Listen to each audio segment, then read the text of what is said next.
시청자 여러분 안녕하십니까? 출발 성공 투자 박민영입니다. 안녕하세요. 김수정입니다. 간밤 뉴욕 증시는 매파적인 파월의 발언 영향에 혼조로 마감이 됐습니다. 파월의 입에서 또 금리 인하에 대해서 좀 시기 지연과 관련된 그런 부분들이 좀 시사가 됐습니다. 좀 인플레 둔화 확신하기까지 오래 걸린다라는 얘기 나오면서 올해 중에 금리 인하 세 차례였다라고 생각했는데 그 부분에 대해서도 좀 불확실성이 불거졌죠. 그러다 보니까 국채금리 2년물이 5% 돌파했고요. 달러도 강세를 나타냈습니다. 시기와 횟수에 대한 불안이 감지되면서 시장 역시 흔들리고 있습니다. 그런 가운데 또 반도체 쪽에서는 다시 한번 매수세가 유입된 뉴욕장이었는데요. 우리는 이걸 어떻게 받아들일지 같이 고민해 보도록 하겠습니다. 자, 어제 장에 대한 이야기부터 정리해 보시죠. 어제 시장 힘들었습니다. 양지수 모두 다 2% 이상 떨어졌죠. 어떤 일이 북새통을 이룬다라는 표현을 시장에서 잘 쓰진 않습니다만 어제는 시장에서 매도하기 위해 굉장히 부산스러운 상황, 매도를 위한 북새통이 이뤄졌던 하루였다라는 느낌이었습니다. 양지수 모두 다 2% 이상 빠졌죠. 때로는 개별 섹터 스토리나 혹은 철저한 개별 종목 뉴스에 더 집중해서 움직이는 시장이 있는가 하면 또 때로는 매크로 영향을 짙게 받아가는 시기가 있기도 합니다. 최근은 매크로 충격을 고스란히 안고 있는 장이 전개되고 있죠. 전면전은 안 할 건데 고통스러운 보복은 할 거야 라는 이스라엘의 이슈로 중동 불안이 지속됐고요. 원달러 환율 계속된 상승이 나타나고 있습니다. 달러 강세, 원화 약세 국면 어제 장중 1,400원을 돌파하기도 했었죠. 미국에서 지표가 잘 나오면서 10년물 국채금리가 4.6 위로 올라가는 고금리 상황이 지속되고 있고요. 외국인의 매도를 불러왔습니다. 그 전거래일까지만 해도 외국인이 올해 한 30조 정도 매수했던 국내장이었습니다. 그런데 어제 코스피 쪽에서 외국인 현선물 도합해서 2조 이상의 매도를 보였죠. 기관도 보름 만에 4조 원의 매도를 나타냈습니다. 자, 이런 흐름 속에 어제 양지수 모두 다 2% 이상 크게 빠지는 모습이었습니다. 그나마 장 후반에 조금 낙폭을 줄였던 것은 외환당국의 구두 개입이 있었고요. 원화 약세가 조금 주춤했습니다. 그러자 외국인의 매도폭이 좀 줄었고요. 코스피가 낙폭을 줄이면서 겨우 2,600선을 지켜냈습니다. 다만 그럼에도 불구하고 어제 상승 종목 개수가 360여 개, 하락 종목 개수가 2,100개가 넘어갔습니다. 코스닥은 850선이 깨지는 흐름 나오기도 했죠. 4월 달 조금 힘들게 기억되려나 봅니다. 4월 아시아권과 그리고 이스라엘 증시의 상승률을 비교해 보면 대다수가 밀렸죠. 전쟁 한복판에 있는 이스라엘도 5% 빠졌습니다. 그런데 우리의 코스피도 5% 밀렸고요. 코스닥은 이스라엘보다 더 빠졌습니다. 같은 상황에서 훨씬 더 민감하고 취약하게 반응하고 있는 게 현재 우리 증시다라는 것에서 조금 심리적인 박탈감도 느껴지기도 하네요. 자, 이런 매크로 충격 등의 이슈 등 받아가면서 삼성전자가 어제 지지해주지 못했습니다. 어제 삼성전자도 다소 큰 폭으로 밀려났죠. 보조금 이슈, 자체 재료가 있었음에도 불구하고 환율과 선물 매도 움직임에 고스란히 충격을 받아가면서 어제 이렇게 내려간 채로 마감했던 삼성전자입니다. 종가상으로는 딱 8만 원에 걸친 채로 거래를 마쳤습니다. 자, 매크로 충격, 여러 가지 불안 요소를 한 번에 소화했던 어제장이었고요. 결국 킹달러에 굴복한 느낌입니다. 우리만은 아니고요. 일본 니케이 225 지수도 2%, 대만 곽건 지수도 2.7% 하락이 있었고요. 상해 종합이나 홍콩 항생도 2% 내외에 다소 낙폭이 크게 나오기도 했습니다. 지난주였죠. 고물가, 고금리, 강달러, 다시 돌아온 3고의 부담을 느끼는 시장입니다. 이렇게 말씀을 드렸었는데 그 여파가 계속해서 이어지고 있습니다. 결국 신흥국의 통화 가치의 방향과 패시브 자금의 방향이 같이 움직이고 있습니다. 통화 가치가 올라갈 경우 자금이 유입되고 통화 가치가 떨어질 경우 자금이 이탈하는 거죠. 대표적으로 최근에 코스피와 원달러 환율을 보시면 느껴지실 겁니다. 원달러 환율이 상승하는, 즉 우리 통화 가치가 떨어지자 시장으로 들어오는 자금 자체가 줄어들고 있죠. 그래서 코스피와 환율이 전혀 다른 방향을 그리고 있는 최근이죠. 역시나 이것도 우리만의 문제는 아닙니다. 킹달러에 굴복하는 국가는 다 마찬가지죠. 엔화도 1990년 6월 이후 최저치, 인도네시아도 2020년 4월 이후 자국 통화 최저치, 말레이시아, 대만 달러, 필리핀 페소, 인도 루피까지 달러 대비 통화 가치가 모두 기록적인 수준을 나타내고 있습니다. 대표적으로 떠올려 볼 수 있는 것은 일본이겠죠. 엔달러 환율 추이 보시면 계속적으로 올라가면서 달러 강세, 엔화 약세 국면을 겪고 있습니다. 자, 이런 킹달러에 굴복하는 흐름이 언제까지 될 것인지 지켜봐야겠죠. 어제 원달러 환율이 장중 1,400원을 터치했습니다. 1,400원을 넘어섰던 때가 언제인가를 본다면 1997년 외환위기 때, 그리고 2008년 글로벌 금융위기 때, 그리고 코로나 직후이고 미국의 고강도 긴축기였던 2022년도 되겠습니다. 자, 그러면 우리는 생각해 봐야겠죠. 지금 상황이 그때만큼 심각한가? 아니면 그만큼 외환시장이 너무 과하게 반응한 것인가? 어느 쪽인지에 대해서 고민이 필요하고 시장의 해석을 기다려 봐야 될 겁니다. 만약에 그만큼 심각하다라고 본다면 이 매크로 데이터라는 것은 중장기 자산 배분 전략을 바꾸는 일이기 때문에 그만큼 심각한 일이라면 내 배분 전략, 포트 전략을 바꿔가야 되는 것이고 그만큼 과하게 환율이 반응을 한 것이라면 그 부분에 대해서 어떤 기회를 잡을지에 대해서 고민할 여지가 있겠습니다. 이 부분에 대한 가장 중요한 시장의 관전 포인트가 아닐까 싶어요. 1,400원 피크 여부에 따라서 매수할지 매도할지가 결정될 것 같습니다. 좀 더 환율의 움직임 더 민감하게 보시죠. 다만 4월은 계절적인 특성이 조금 있다고 합니다. 외국인이 결산 배당금 지급하는 시기이기 때문에 배당 역송금 이슈가 있다고 하네요. 한마디로 외환 유출이 있어서 계절적으로 4월에는 원화 약세 압력이 조금 짙다라고도 합니다.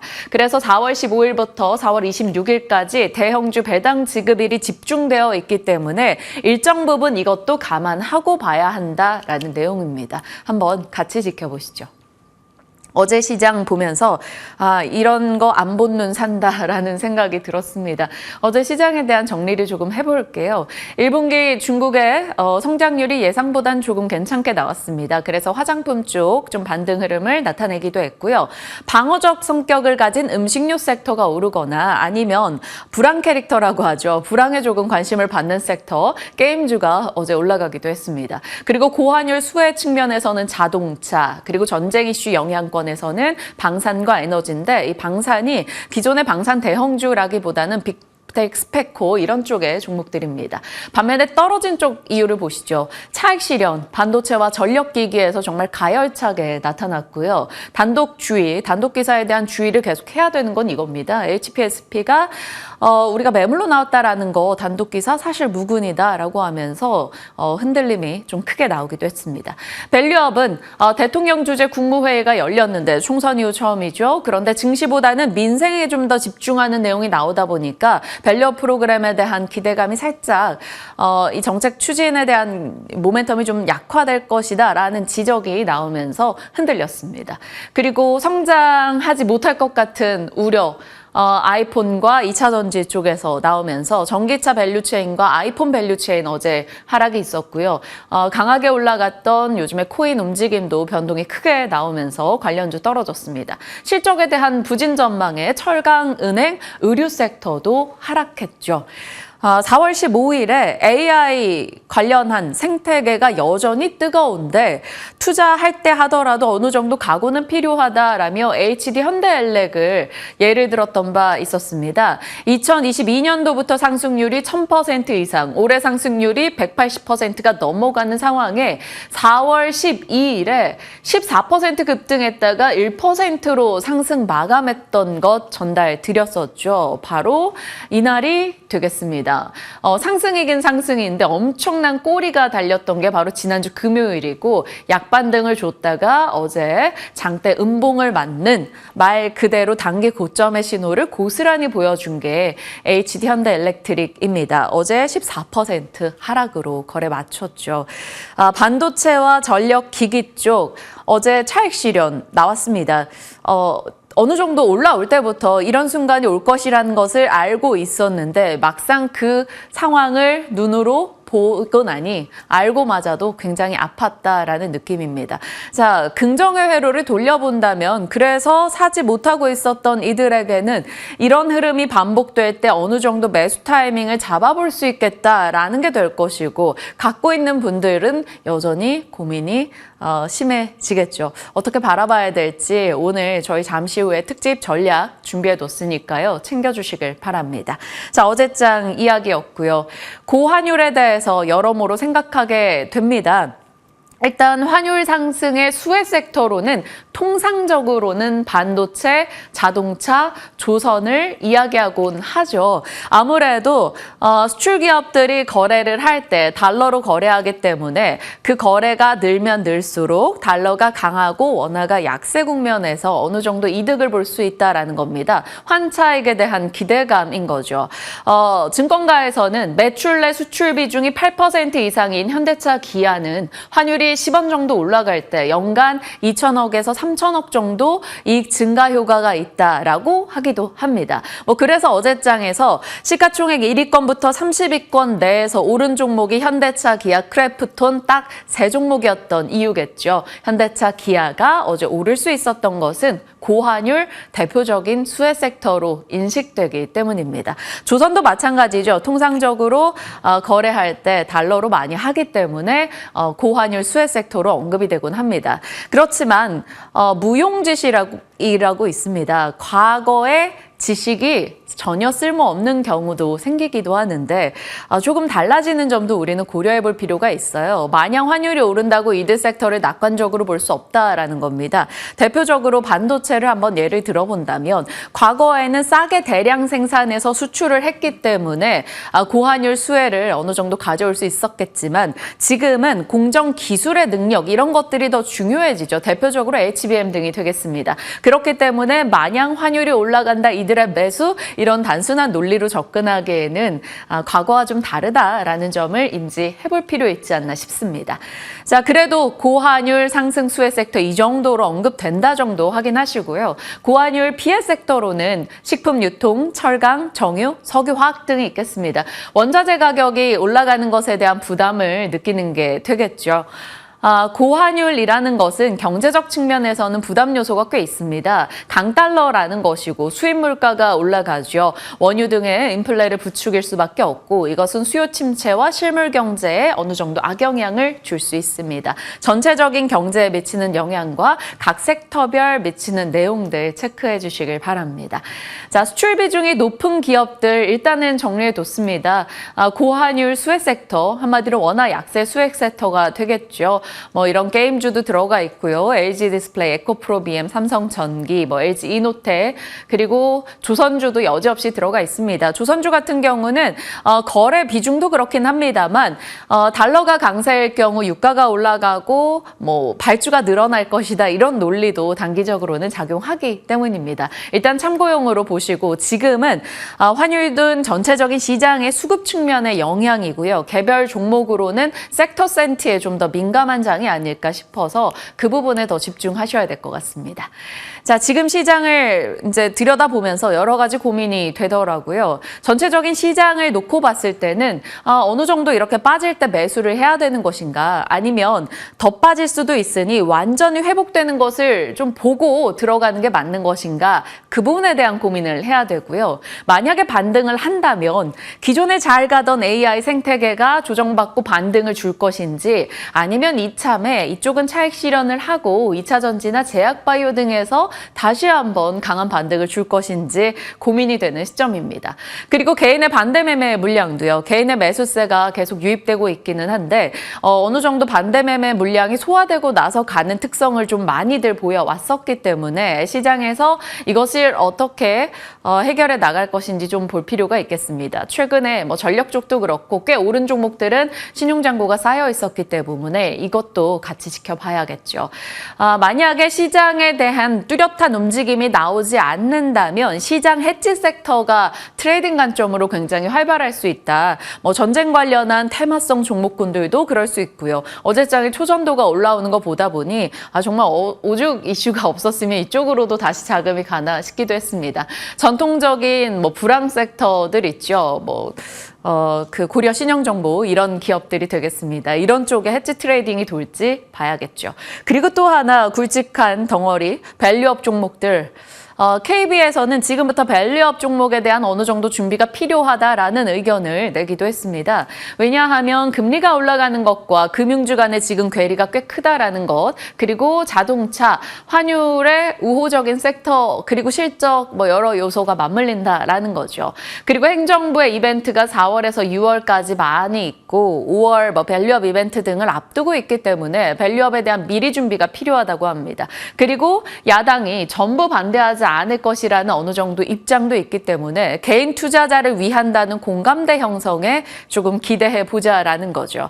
수급적 측면에서는 연기금의 밸류업 프로그램 참여까지 놓고 봤을 때 이런 금융이나 자동차 쪽 밸류업 지금부터 슬슬 준비해보자라는 시각도 나오긴 합니다.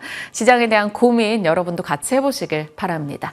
자, IMF가 어제 4월 세계 경제 전망을 내놨죠. 매년 4월과 10월에는 전체 회원국을 대상으로, 그리고 1월과 7월에는 주요 30개국을 대상으로 경제 전망을 내놓습니다. 이렇게 나왔는데 세계 경제 전망을 3.1에서 3.2로 1월 대비해서 조금 올렸습니다. 그런데 일본 혹은 한국 그리고 중국은 1월, 3월 전망이 다 동일합니다. 그럼 어디 쪽에서 올라갔나 보면 미국이 눈에 띄죠. 1월에 2.1이었는데 3월에 2.7까지 소폭 성장 전망이 올라가게 됐어요. 결국 미국의 견고한 성장을 볼 수 있었고요. 서유럽, 일본은 여전히 저성장이고요. 5%대가 무너진 중국의 올해 성장 전망은 4.8로, 4.6으로 내다보고 있는 만큼 중국이 고성장을 멈췄다라는 것은 여전히 현재 진행형인 것 같습니다. 눈에 띄는 게 인도입니다. 인도에 대한 전망을 올해 6.8로 보고 있습니다. 말 그대로 고성장이 지속될 것이다 라고 전망을 하는 거죠. 작년이었는데요. 인도에 대한 아이디어를 같이 고민했던 적이 있었습니다. 인도는 GDP 성장률 6%대를 상회한다. 그리고 중국 대비 임금이 굉장히 낮은 수준이고, 그래서 인프라에 대한 투자가 세계 글로벌 기업에서 쏟아지는 국가입니다. 국내에서도 인도를 향한 수출 증가율이 상대적으로 높게 나타난다라는 점을 짚었었고요. 인도는 지금 도시화가 한참 진행 중이죠. 앞으로 갈 길이 멀기도 하고요. 그렇다면 거기에서 도시화 진행되는 그 인프라 과정에서 엮이는 한국 기업들도 있다라는 겁니다. 물론 이 이슈가 굉장히 이들 종목에게 민감하게 반응할 것 같진 않습니다만 관련해서 연결되는 기업들 이렇게 정리만 해봤습니다. 대표적으로 효성중공업도 들어가 있고요. 삼성전자, 삼성물산, KC코트레 등도 확인되네요. 효성중공업 같은 경우는 어제 전력기기 섹터가 크게 떨어지면서 HD 현대엘렉과 함께 같이 14% 급락 흐름 나오기도 했습니다. 자, 이런 KC코트레 등의 종목들은 도무지 탄소 포집 쪽에 이슈가 있음에도 불구하고 시장의 관심 밖에 있었는데요. 인도 쪽에 초점 맞춰서 갑작스럽게 랠리가 난다? 이건 기대하지 않습니다만 이들 기업에 이런 뉴스가 있다 정도만 확인해 보시길 바랍니다. 자, 뉴욕장입니다. 뉴욕 증시 앞서 전해준 대로 혼조 마감을 기록했습니다. 이란에 대한 미국의 추가 제재 가능성도 부각되고 있습니다. 중동 우려가 지속되고 있다는 것이고, 제롬 파월 연준 의장이 이럴 땐 눈치 좀 챙겨줬으면 좋겠는데 굳이 한마디를 합니다. 2% 물가 목표 달성까지는 좀 더 오래 걸릴 것 같다. 그 확신을 갖기까지는. 그러다 보니까 금리 인하에 대한 기대감이 더 떨어졌습니다. 미국의 10년물 국채금리가 4.65를 넘어섰고요. 2년물이 5% 돌파 이후 그 주변의 움직임을 계속 보였죠. 그러니 당연히 기술주도 흔들림을 나타낼 수밖에 없었습니다. 그래도 미국 경제에 대한 전망을 IMF가 좋게 봤기 때문에 그나마 시장의 하단이 좀 지지됐다라는 이야기도 있습니다. 하루는 뭐 경제가 좋다 그러면 금리 올라간다고 내리고, 어떤 날은 경제가 좋아서 하방이 지지되는 참 아이러니한 장이 전개되고 있습니다. 자, 미국의 제재, 옐런이 수일안에 이란에 대한 추가 제재를 꺼내놓을 수 있다라고 이야기했고요. 또 일부에서 이런 얘기도 나오네요. 중국 통상법 301조에 따라서 중국에 대한 2018년도 때처럼 수천억 달러의 관세에 대한 검토가 있다라는 얘기도 들려옵니다. 미중 패권 다툼 이슈 속에 계속적으로 이런 얘기가 나오네요. 만약에 미중 다툼에서 그런 관세 부과 얘기가 나온다면 태양광 패널 혹은 뭐 조선 섹터 이런 부분에 대한 우리의 반사이익 기대도 살짝 가져볼 필요는 있겠습니다. 자, 그럼에도 불구하고 반도체 쪽은 좋았습니다. 회복 흐름을 나타냈네요. 칩 경제가 심화되고 있음에도 불구하고 AI에 대한 기대가 살아있어서 엔비디아에 대한 긍정의 의견 등이 쏟아졌습니다. 뱅크 오브 아메리카는 매도가 이렇게 10%씩 매도가 나오고 10%씩 떨어졌던 시기를 보면 이럴 때마다 이 이후에 다시 한번 엔비디아는 최고점을 찍었다라고 얘기했었습니다. 그래서 이런 월가의 시각에 힘입어서 엔비디아 1.6% 상승했죠. 시티그룹에서는 엔비디아가 한 19% 이상 더 상승 여력이 있다라고 목표가를 책정했습니다. AMD도 오늘 2% 가까이 뛰었는데요. HSBC가 투자일경과 목표가를 상향 조정했고요. 에버코어도 목표가 $200 외쳤습니다. AI PC에 탑재하는 새로운 칩을 공개한 것도 영향을 미쳤네요. 자, 테슬라는 또 떨어졌습니다. 그 전 거래일 5% 이상 빠지면서 국내 2차 전지를 같이 잡고 내려가더니 2.7% 추가 하락을 나타냈어요. JP모건에서 직원을 감축한다라는 것은 결국 배송 감소로 이어질 여지도 있다라는 지적도 했고요. 팩트셋에서는 지금 월가 애널리스트 18명이 모두 테슬라에 대한 전망을 내놓지 않고 있다라는 점을 언급하기도 했습니다. 2차 전지 쪽 여전히 오늘 좀 심리 위축이 있을지 지켜봐야겠어요. 자, 시장이 여러모로 어렵습니다. 하지만 그럼에도 불구하고 어제 조정이 나왔음에도 불구하고 반도체 관련한 이야기는 계속 나오고 있습니다. 좀 질문을 던져보고 싶은 게 반도체가 어느 정도 왔을까인 거죠. 분명히 충분히 올라왔다라는 느낌도 있으나 전체적인 상승으로 봤을 때는 한 반 정도 왔을까? 혹은 3분의 2 정도 왔을까? 그러니까 완전히 100% 반도체 시세가 끝났다라고 보기는 어렵습니다. 뭐 대표적으로 온디바이스 AI 관련해서 아직까지 제대로 판매나 혹은 탑재되는 기기 이런 것들이 오픈되지 않았기 때문이죠. 그 시장이 열린다면 또 추가적인 반도체 얘기가 나올 수밖에 없습니다. 그래서 반도체 관련한 뉴스 등은 여전히 많이 쏟아지네요. 삼성의 HBM 테스트 통과 임박 기대감이 나옵니다. 왜냐하면 젠슨 왕 CEO가 미국 상무부 삼성에 대한 보조금 지원에 박수를 보낸다. 그리고 삼성 미국에 와서 계속 파트너십을 지속하게 되는 것이 기쁘다라고 얘기했습니다.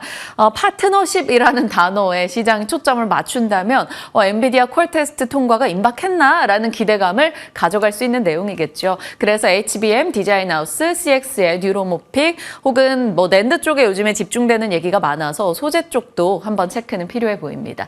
그리고 TSMC에 대한 로이터 통신의 보도가 있었는데요. 1분기 순이익 5% 증가 전망 애널리스트들이 내놓고 있다라고 합니다. AI 반도체 수요 증가 효과인 거고요. TSMC에 초점 맞춘다면 에이즈그랜드 그리고 오죽하면 TSMC가 좋겠느냐 해서 HBM 밸류체인 같이 넣어볼 수 있겠습니다.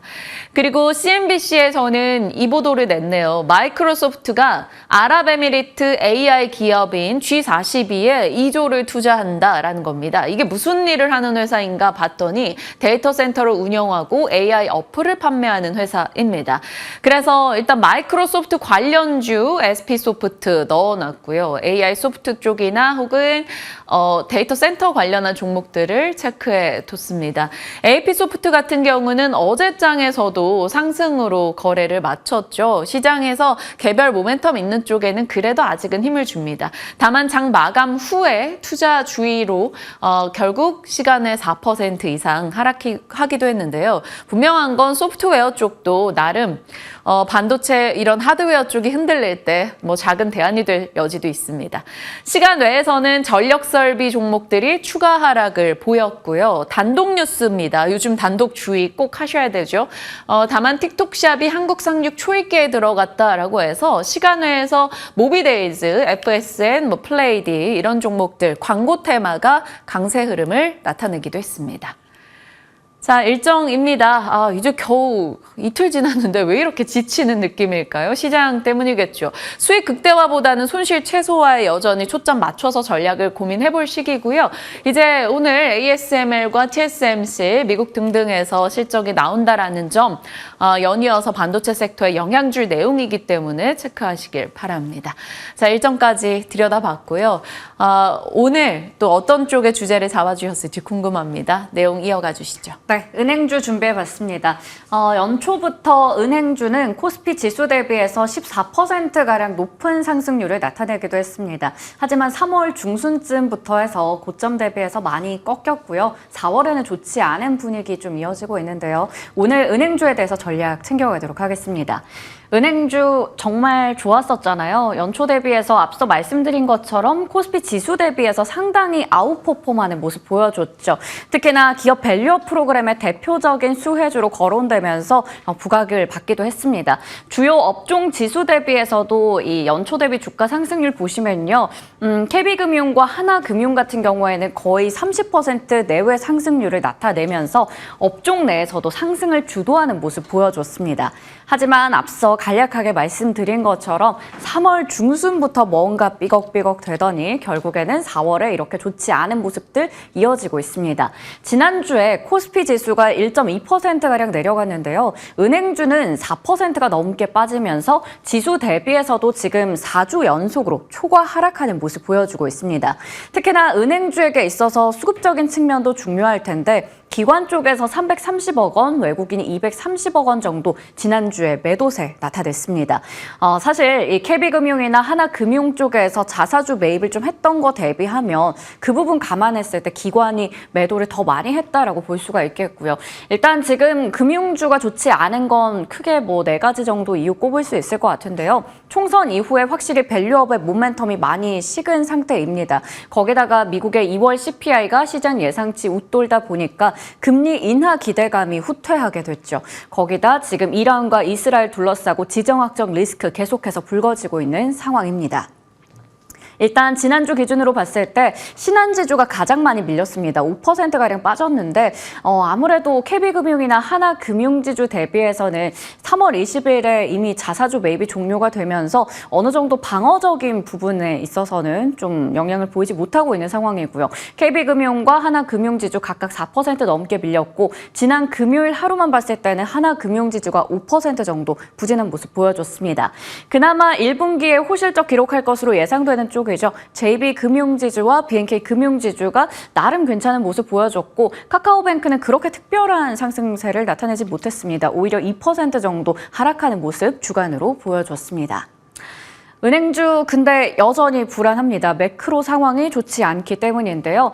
하나증권에서는 은행주가 추가적으로 조정 나올 수 있다라는 내용을 담아서 4월 15일에 리포트를 내기도 했습니다. 중동발 지정학적 리스크 속에서 투심이 계속해서 약화되고 있고 밸류업 모멘텀 많이 꺾여 있는 상황이고 그러다 보니까 이 부동산 PF 리스크 같은 금융권에게 있어서 건전성 악화 가능성이 다시 또 부상하고 있다라는 겁니다. 환율 최근에 또 급등하다 보니까 수급적인 부분 중요한데 외국인의 자금 이탈에 대한 우려도 클 것이고요. 은행 자본 비율 하락에 대한 우려 고조되고 있습니다. 주주 환원책에 대해서도 발목을 잡을 수 있는 대목이 되겠죠. 실적도 좋지 않을 것이다라는 얘기 나오고 있어요. 시장의 컨센서스 밑도는 수준으로 나올 것인데 경상이익 같은 경우에는 뭐 나름 양호한 수준으로 나올 것 같지만 지금 뭐 배상금 관련된 이슈가 일회적으로 좀 작용할 수 있기 때문에 이 부분 좀 주목하자라는 겁니다. 특히나 외국인들의 움직임이 중요합니다. 외국인의 수급이 좀 받쳐줘야지 금융주 상승할 수가 있을 텐데 일단 그나마 다행인 건 총선 이후에 국내 은행주를 본격적으로 매도를 하진 않더라고요. 그렇기 때문에 지금 중동 확정 관련해서 향후 대응이 좀 중요해 보입니다. 이외에도 장기 국채 금리도 주목할 필요가 있다라는 게 리포트 내용의 골자였습니다. 글로벌 은행주들은 연초부터 랠리를 나타내고 있습니다. JP모건 같은 경우 사상 최고가 행진 이어가고 있고요. 일본의 은행주들 상당히 좋은 모습 나타내고 있잖아요. 글로벌 금융위기 이후에 가장 좋은 모습 보여주고 있습니다. 이외에도 중국부터 유럽, 싱가포르 주요 은행들도 연초 대비해서 양호한 수익률 나타내고 있습니다. 이렇게 보시는 것처럼요. 이들의 상승을 이끈 건 실적과 주주 환원입니다. 하지만 지금 글로벌 주요 은행주들의 주가 상승률 고려해 봤을 때 우리도 이에 못지 않은 상황이거든요. 그래서 삼성증권에서는 우려가 너무 과도하다. 국내 은행들도 글로벌 은행과 마찬가지의 흐름을 보일 것이다 라는 이야기를 하고 있습니다. 그 근거를 세 가지로 들고 있는데요. 올해 전체적으로 봤을 때 연간 이익이 괜찮을 거다라는 겁니다. 물론 1분기에 앞서 말씀드린 것처럼 ELS 관련된 배상비 부담이 있겠지만 반등에 결국엔 성공할 것이다 라는 얘기를 하고 있어요. 순이자 마진 회복되고 대손 비용률 하향 안정화되고 비은행 부문의 실적 회복까지 예로 들고 있었습니다. 그리고 주주 환원 정책에 대해서는 강화 기조가 지속될 것으로 보이고 있고요. 올해 연간 예상 ROE 대비해서 아직까지도 저평가 매력 있다라는 부분까지 짚고 있었습니다. 삼성증권에서는 그래서 3대 금융지주를 선호한다라고 밝히고 있었죠. KB금융과 신한 그리고 하나까지 말하고 있었는데요. 은행에게 있어서 이 작년 말 기준으로 봤을 때 보통주 자본의 비율이 13% 이상을 기록합니다. 이 3대 금융지주가 특히 그 부분에 있어서 차별화된 주주 환원율 나타낼 거다라고 얘기하고 있고 전 부문에 걸쳐서 비은행 부문 라인을 확보하면서 추가적으로 M&A에 대한 부담도 많이 낮아져 있는 상황입니다. 그리고 종합적인 금융 서비스 제공에 유리해서 차별화된 ROE 창출할 수 있을 것으로 기대되고 있습니다. 특히 이 3대 금융지주 중에서도 하나금융이 추가적으로 밸류에이션 갭을 좀 축소할 가능성에 대해서 기대된다라고 얘기를 했는데요. 아직까지도 저평가 매력이 있고 주주 환원에 대한 부분도 차별화될 것 같고 단기적으로 봤을 때는 3대 금융지주 중에서 이 ELS 상반기 만기 도래 금액이 가장 좀 부담이 적을 거다라는 게 좀 특별하다라고 체크를 하고 있습니다. 이외에도 BNK 금융지주에 대해서도 투자 의견 상향 조정하는 모습 확인할 수가 있었습니다. 자, 은행주에 대해서 좀 체크를 해봤습니다. 이러한 부분들 담아서 잠시 후에 전략 챙겨가도록 하겠고요. 오늘 수행커의 더보기는 덴탈 쪽에서 좀 찾아보려고 합니다. 3월 수출 데이터 찾아봤는데 1분기 수출도 좋았고 3월도 괜찮아 보입니다. 특히 임플란트와 치과 영상 장비로 이렇게 두 가지 크게 나눠볼 수가 있을 텐데요. 임플란트 쪽은 여전히 중국뿐만 아니라 여러 국가에서 좋은 모습들 수출 성과 나타내고 있고 치과 영상 장비 같은 경우에는 조금 고금리 상황에 따라서 치과 의사들의 소비가 침체되고 또 중국 시장이 아직까지 부진한 모습을 좀 받아가고 있습니다. 하지만 하반기에 금리 인하된다면 이쪽도 괜찮을 거다라는 얘기 나오고 있고요. 전체적으로 1분기 수출 기저가 많이 높아져 있기 때문에 이 덴탈 업종에 대해서 투자 의견은 지금 비중 확대를 해도 된다라는 게 DB금융투자증권의 DB금융투자의 의견이었습니다. 관련주로는 임플란트 쪽에서 덴티움, 디오, 나이백, 그리고 치과 영상 장비 쪽에서 바텍이나 레이, 덴티스까지 체크해 볼 수 있으니까요. 공부 차원에서 보시면 좋을 것 같습니다. 고민이 많은 시장입니다. 다양한 섹터에 대한 그리고 종목에 대한 방향 설정하겠습니다. 곧장 이어서 여러분께서 많이 기다리고 의지하는 함정남 차장님과 특집 전략 시간 진행하겠습니다. 함께 하시죠.